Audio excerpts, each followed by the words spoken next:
शाम का टाइम है जी 6 वज चले आ तो मौसम भी जोड़ा वो काफ़ी चेंज हो गया। कल नालों कल टैंपरेचर सी 40 डिग्री जिस तरह मैं थोड़े नाल लास्ट वीडियो च शेयर किया सी। तो अज जोड़ा टैंपरेचर डिग के हो गया है 25 डिग्री।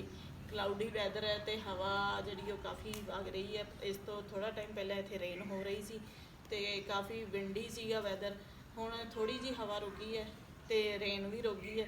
तो आप चलते हैं नर्सरी क्योंकि दो गमले जोड़े पिछे तुसीं देख रहे हैं इस तरह के दो गमले जोड़े वो अपने फ्री पे है। बाकियां च आपां सब्जी वगैरह लाई सीगी तो ਉਹਦੇ ਵਿੱਚ ਆਪਾਂ ग्रीन प्लांट्स ਜਾਂ कोई चंगे वधिया फुल्लां वाले प्लांट्स लिया के लाने हैं।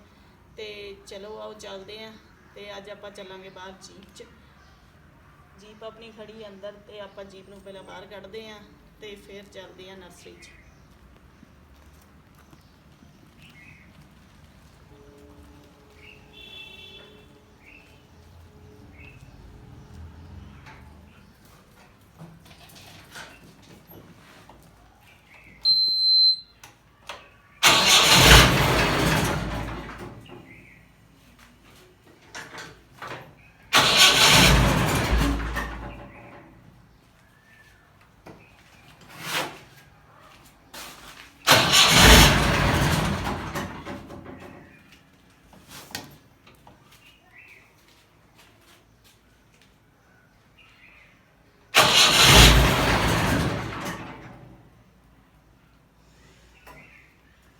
ਹੁਣ ਇਹਨੂੰ ਪਤਾ नहीं की हो गया स्टार्ट नहीं होंदी पई। एक बारी फिर ट्राई करके देखते हैं।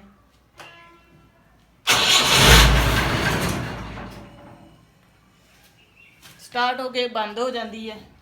वैसे भी काफ़ी डर्टी हुई पई है। तो चलो हुण आपां इहनूं ना बाहर कढ़ के देखते हैं। बाहर कढ़ के स्टार्ट करके देखते हैं शायद बाहर कढ़ के स्टार्ट हो जाए। नहीं तो फिर अगों आपां बोनट चक के फिर देखांगे।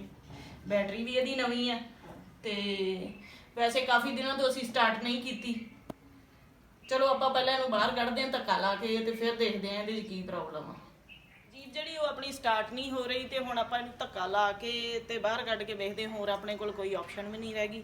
जे स्टार्ट हो जाती तो आप बैक गेयर पा के तो बैक इनू करके तो पिछे कढ़ लैनी जी। हुण धक्का लाने चलो आओ तुसीं भी आ जाओ मेरे नाल। गेयर जिहड़ा वो आपां इहदा न्यूट्रल कर लैंदे हां।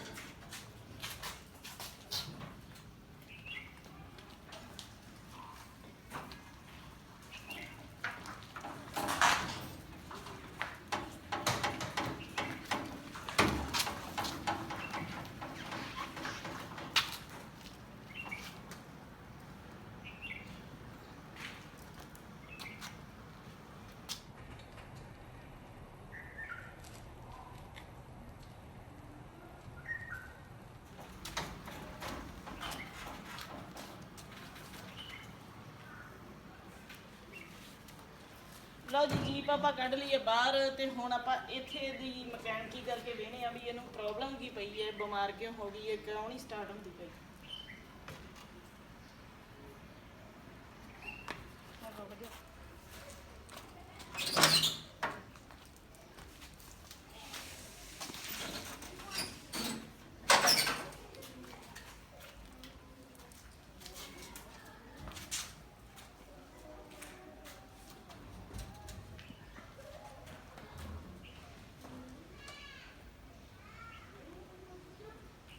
ਤਾਰਾਂ ਤੂਰਾਂ ਲਾ ਕੇ ਆਪਾਂ ਵੇਖਦੇ ਹਾਂ ਸ਼ਾਇਦ ਕੋਈ ਤਾਰ ਵਗੈਰਾ ਹਿੱਲੀ ਹੋ।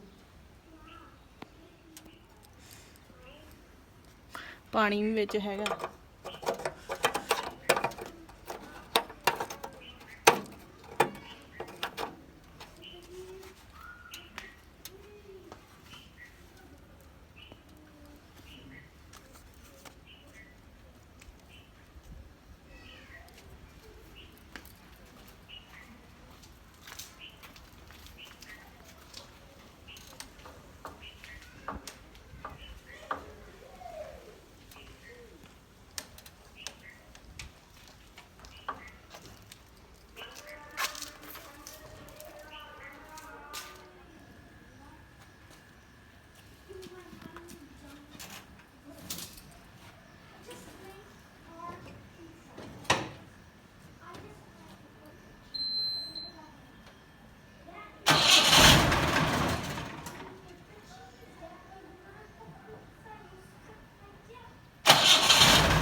ਲਓ ਜੀ, ਆਪਾਂ ਨੂੰ ਜੀਪ ਨਾਲ ਮੱਥਾ ਮਾਰਦਿਆਂ ਹੋ ਗਿਆ ਪੂਰਾ 1 ਘੰਟਾ ਤੇ ਆਪਾਂ ਨੂੰ 6 ਵਜੇ ਦੇ ਆਪਾਂ ਲੱਗੇ ਆ ਤੇ 7 ਵੱਜ ਚੱਲੇ ਆ, 10 ਮਿੰਟ ਰਹਿ ਗਏ ਆ ਤੇ ਸ਼ਾਮ ਵੀ ਕਾਫੀ ਪੈ ਚੁੱਕੀ ਹੈ। ਹੁਣ ਆਪਾਂ ਜਿਹੜਾ ਡਿਨਰ ਉਹ ਵੀ ਪ੍ਰਪੇਅਰ ਕਰਨਾ ਤੇ ਆਪਾਂ ਜ਼ਿਆਦਾ ਟਾਈਮ ਇਹਦੇ ਤੇ ਨਹੀਂ ਵੇਸਟ ਕਰਦੇ ਤੇ ਆਪਾਂ ਜਿਹੜਾ ਆਪਣਾ ਨਰਸਰੀ ਜਾਣਾ ਉਹ ਕੱਲ ਤੇ ਪੋਸਟਪੋਨ ਕਰਦੇ ਆ ਤੇ ਜੀਪ ਨੂੰ ਆਪਾਂ ਫਿਰ ਧੱਕਾ ਲਾ ਕੇ ਅੰਦਰ ਕਰ ਦਿਆਂਗੇ ਤੇ ਸਵੇਰੇ ਇਹਨੂੰ ਵੇਖਾਂਗੇ ਜਾਂ ਇਹਦੀ ਬੈਟਰੀ 'ਚ ਪ੍ਰੋਬਲਮ ਹੈ, ਇਹਨੂੰ ਕੀ ਹੋਇਆ ਤੇ ਕੀ ਨਹੀਂ ਹੋਇਆ। ਤੇ ਚਲੋ ਜੀ, ਅੱਜ ਦੀ ਮੇਰੀ ਵੀਡੀਓ ਫਿਰ ਇੱਥੋਂ ਤੱਕ ਹੀ, ਤੁਹਾਡੇ ਨਾਲ ਇੰਨੀ ਸ਼ੇਅਰ ਕੀਤੀ ਹੈ। ਵੈਸੇ ਤਾਂ ਆਪਾਂ ਤੁਹਾਡੇ ਨਾਲ ਜੀਪ ਡਰਾਈਵ ਕਰਕੇ ਸ਼ੇਅਰ ਕਰਨੀ ਸੀ, ਨਰਸਰੀ ਜਾਣਾ ਸੀ, ਬਟ ਉਹ ਆਪਾਂ ਨੈਕਸਟ ਵੀਡੀਓ 'ਚ ਕਰਾਂਗੇ। ਤੇ ਫਟਾਫਟ ਜਾ ਕੇ ਮੇਰਾ ਚੈਨਲ ਸਬਸਕ੍ਰਾਈਬ ਕਰ ਲਓ ਜਿਨ੍ਹਾਂ ਨੇ ਹਜੇ ਤੱਕ ਸਬਸਕ੍ਰਾਈਬ ਨਹੀਂ ਕੀਤਾ। ਹੋਰ ਇਸ ਤਰ੍ਹਾਂ ਦੀਆਂ ਵਹੀਕਲਸ ਨਾਲ ਰਿਲੇਟਡ ਵੀਡੀਓ ਵੇਖਣ ਲਈ ਇਨ ਫਿਊਚਰ ਆਪਾਂ ਜਿਹੜੀਆਂ ਨਿਊ ਵਹੀਕਲਸ ਆਉਣਗੇ, ਨਿਊ ਗੱਡੀਆਂ ਜਿਹੜੀਆਂ ਲਾਂਚ ਹੋਣਗੀਆਂ, ਉਹਨਾਂ ਦਾ ਰਿਵਿਊ ਵੀ ਕਰਾਂਗੇ। ਇਸ ਕਰਕੇ ਜਿਨ੍ਹਾਂ ਨੇ ਵੀ ਮੇਰਾ ਚੈਨਲ ਨਹੀਂ ਸਬਸਕ੍ਰਾਈਬ ਕੀਤਾ, ਫਟਾਫਟ ਜਾ ਕੇ ਚੈਨਲ ਨੂੰ ਸਬਸਕ੍ਰਾਈਬ ਕਰ ਲਓ ਤੇ ਵੀਡੀਓ ਨੂੰ ਵੱਧ ਤੋਂ ਵੱਧ ਲਾਈਕ ਤੇ ਸ਼ੇਅਰ ਜ਼ਰੂਰ ਕਰਿਆ ਕਰੋ ਤੇ ਆਪਣੀ ਸੁਜੈਸ਼ਨ ਜਿਹੜੀ ਉਹ ਕਮੈਂਟ 'ਚ ਜ਼ਰੂਰ ਦਿਆ ਕਰੋ। Thank you so much for watching. Bye bye.